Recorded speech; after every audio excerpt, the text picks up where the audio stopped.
Sound Words, Christian Magazine, volumes 51-60. Republished by Irving Risch, host of Down to Earth but Heavenly Minded podcast. A Prisoner's Testimony to Christ. Ephesians chapter 3. The testimony of John Baptist to Jesus was unique. He witnessed that Jesus was the Son of God and the Lamb of God, and as a true servant of God said, He must increase, but I decrease. Yet after this bright witness, He sent 2 of His disciples from His prison to Jesus, saying, Art thou he that should come? Or look we for another? John could not understand why Jesus should exercise His divine power for the good of others and leave Him in Herod's prison. It was altogether different with the Apostle Paul when imprisoned for Christ's sake. There was indeed a very great difference between them. John had not as Paul the indwelling Spirit of God, nor had he the full knowledge of the purpose and counsels of God. In the opening verse of Ephesians chapter 3, Paul speaks of himself as the prisoner of Jesus Christ for you Gentiles. He is enabled by divine grace to view his imprisonment in the light of God's will. And not a murmur escapes his lips. It was the same when he first arrived at Rome, and interviewed the chief of the Jews. He was innocent of the charges made against him, and would have been let go, but when the Jews spake against it, he was constrained to appeal unto Caesar. But uncomplainingly he at once added, Not that I had aught to accuse my nation of, and looking at his bonds from the divine side, he can add, For the hope of Israel I am bound with this chain. Acts chapter 28 verses 17-20. While writing his letter to the saints at Ephesus, Paul was actually the prisoner of the emperor at Rome, and was bound with a chain for Christ's sake, but he does not speak of himself in this way. He views himself as Christ's prisoner, and because of those to whom he was writing. It was Christ's will that he should be called apart from what had engaged him in public ministry among the Gentiles, and he willingly submitted to the will of his master. At Rome, and in the special circumstances chosen by his Lord, the apostle was able to carry out his service in a way he could not otherwise have done. Freed from the exaction of constant and unwearied service to others in preaching and ministering the word, which involved perilous journeys, privations and weariness. The apostle was free to meditate on the great revelations he had received from the Lord, and could put in writing, for the benefit of the saints in that day, as for ours now, that which is found in his remarkable prison epistles. How rich was the grace given to Paul to enable him to take account of himself as Christ's prisoner for the benefit of the Gentile believers. The mystery of the Christ. Christ filled the vision of the apostle, and it was this that enabled him to view everything, even the trying circumstances in which he was then found, in relation to him and his will. The ministry of the mystery had been committed to Paul. Even if the truth he ministered had also been revealed to Christ's holy apostles and prophets by the Spirit. In this portion of the scripture he is about to present some of the peculiar features of the mystery relating to the church. But he does not speak of it as the mystery of the church, but rather as the mystery of the Christ. What was the church without Christ? It owed its very existence to him, and was indeed part of himself. The apostle views the saints, Jewish and Gentile believers, as being joint heirs.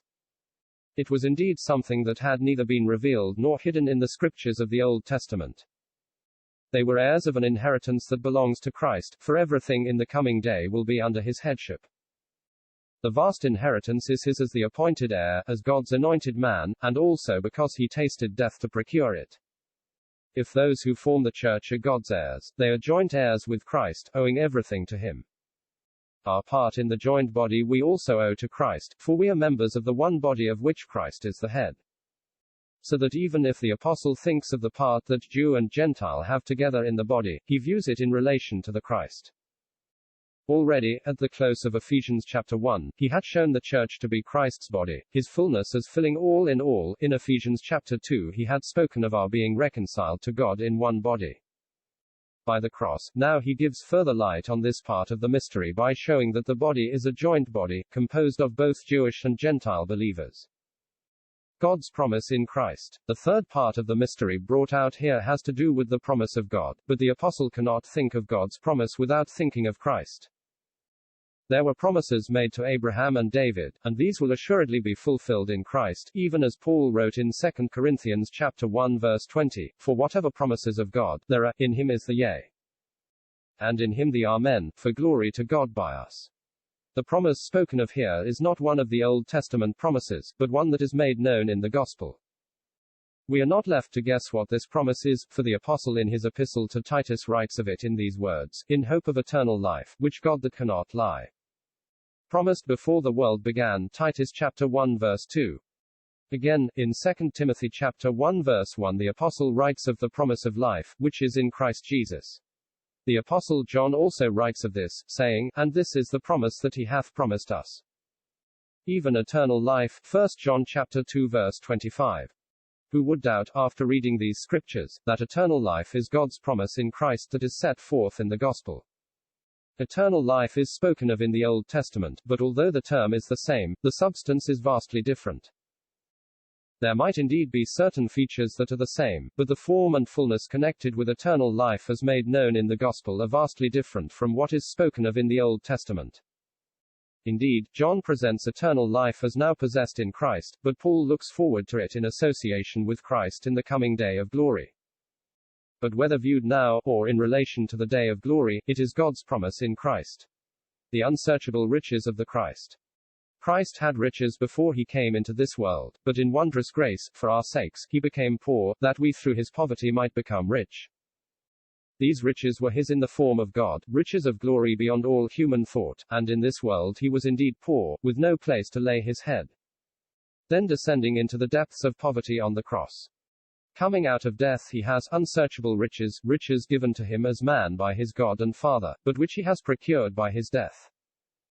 Solomon inherited amazing riches which David had prepared for the house of Jehovah, 100,000 talents of gold, and 1,000 talents of silver, of the gold, the silver, and the brass and the iron. There is no number. 1 Chronicles chapter 22 verses 14, 16. Then there was the gold, the spices and the precious stones brought by the Queen of Sheba, and that flowed in from other sources. These were amazing riches, but they were all the searchable riches of an earthly monarch, and in process of time all were lost. How different are the unsearchable riches of God's heavenly Christ. All that Christ possesses is his beyond death, riches that are untarnishable, and that can never be lost. The glory of Solomon shone out in his riches, how surpassing bright is the glory of the Christ shining out in his unsearchable riches, not in an earthly kingdom, but from the place he fills at God's right hand. It is from this divine treasury that we are enriched, and it was the privilege of the apostle to preach among the Gentiles Christ's unsearchable riches. Some spread abroad the fame of King Solomon, and the Queen of the South heard the report, it is the fame of him who is greater than Solomon that Paul, and preachers today, tell to men. God's purpose in Christ Jesus our Lord. Although the greatest human intellects have studied the creation, men are in utter darkness as to its origin and purpose. The Christian, receiving by faith the Word of God, understands that the worlds were framed by the Word of God, and that God created all things, to the intent that now unto the principalities and powers in heavenly places might be known by the church the manifold wisdom of God. Hebrews chapter 11 verse 3. Ephesians chapter 3 verses 9 to 10. All that the natural eye can see, and the unregenerate mind contemplate, is the chaos resulting from man's evil and from all his endeavors to put this poor world right. No doubt the great intelligences of heaven are aware of all that man is doing, and of the conditions that are beyond his wisdom to control. But they also see what God is doing, and in the church, which he has formed, they behold a character of divine wisdom that was never before displayed. This all-varied wisdom of God was not made known in his ways of old, he reserved it for the time of Christ's entry into his glory, and for the days of his new creation workmanship in the church. This wonderful display of divine wisdom was in the mind of God before time began, and is, according to the eternal purpose which he purposed in Christ Jesus our Lord. Christ is the center of God's purpose. Nothing of it could have been accomplished apart from him and his great work on the cross. God had Christ in reserve from eternity to give effect to all that lay in his heart and mind, and having wrought out on the cross the great work of redemption, the basis for the carrying out of all his will, God has glorified him at his right hand, and is working out all his pleasure in relation to him. The Christ dwelling in the heart. It must be very evident that if Christ so filled the vision of his prisoner, he was dwelling in his heart. How very suitable then for him to express the desire in prayer to the Father of our Lord Jesus Christ that Christ might dwell in the hearts of his own by faith. If Christ dwells in our hearts, he will control every inward spring of our moral being, and thus give tone and character to all our thoughts, words, and actions. our lives will be lived for Christ who is enthroned in the seat of the affections. To this end the apostle first desired that the Father would grant, according to the riches of his glory, to strengthen his saints with might by his Spirit in the inner man. How blessedly have the riches of the Father's glory been evinced in relation to the truth of the mystery, by enriching those he has associated with his own dear Son. What a wonderful place of favor and blessing is ours, far transcending all we could have imagined. The work of the Spirit is to strengthen us with might in the inner man, and this he does by engaging us with Christ and working every divine impression thus received into the texture of our moral being. The Christ as brought before us in our Scripture is viewed in relation to the wide sphere of his interests and glory, and God would have us engaged with him in this way. We view him in all his personal beauty and perfections, and see him as the man of God's counsels at the center of all that God has brought under him. Whatever is enthroned in the seat of the affections will govern all our thoughts and feelings, and give strength and character to every inward spring and outward action of our lives. Is it Christ that dwells in our hearts? Is Christ personally, and in the wide range of his interests, paramount with us at all times? Is everything in our lives subservient to him and his will? Do we refer every action to him, deciding each detail of our lives by the way it will be viewed by Christ and as to how it will affect his interests?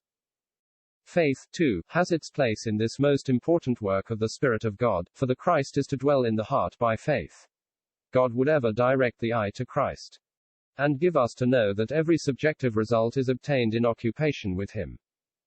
Nor is it a fleeting glance at Christ, now and again, that will give him a dwelling place in the heart. It is the habit of the soul in turning instinctively to Christ at all times that proves that he dwells in the heart. How true this was of the prisoner of Jesus Christ, of him who could say, "To me to live is Christ." The love of Christ which passeth knowledge. Christ dwelling in the heart by faith enables us to take our place in spirit with all the saints, and to view with them the breadth and length and depth and height of the sphere that is filled with the riches of the Father's glory, the unsearchable riches of the Christ, and with all that the Church shares with Christ according to the eternal purpose of God. We never could have had part with Christ in all that fills this glorious scene apart from his great love for us. His love brought him down to where we were to lift us up to where he is. It is truly a love that passeth knowledge. In chap. 5 of this epistle the apostle tells us more of this knowledge surpassing love.